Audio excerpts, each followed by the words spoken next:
Good morning guys! Ayan.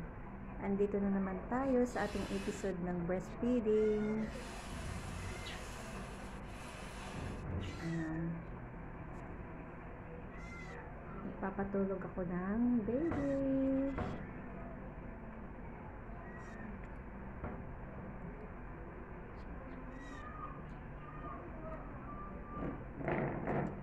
Shout out nga pala sa aking mga new viewers dyan, saka sa aking bagong commentors, Aris and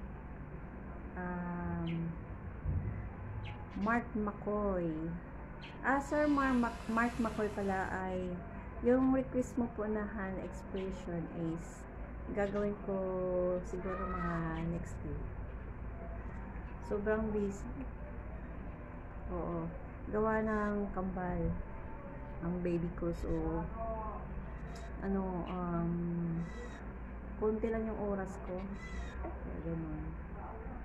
Mga isang araw pag tulog tong dalawa.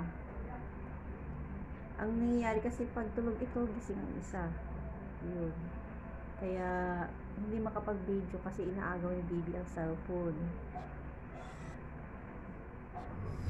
So, makakapag-vlog ulit ako pag tulog silang pareho. Ang abusin ko.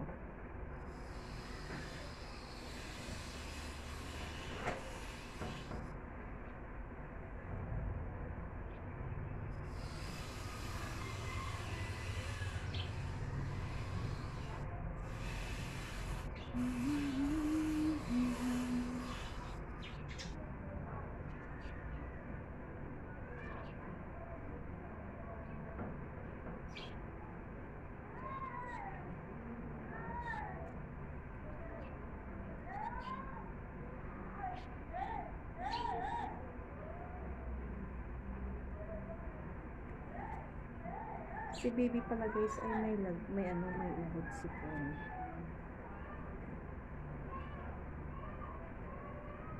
Pinainom ko na siya ng gamot. Ayan. Sana'y okay na siya. Sana'y mawala na yung niya, ubo at saka sipon. Uso talaga ngayon ang ubo at sipon gawa ng malamig ang panahon. Kaya talagang magkaka-ubot sipon talaga siya. Itong dalawa pala ang may ubot sipon. Yung isa kong kambal at saka ito siya. Yan, tulog si baby. Nakatulog na ang aking bembem. Ang aking bembem. Hi sa aking mga viewers. Thank you for watching. At sana don't skip niyo po ang ating ads.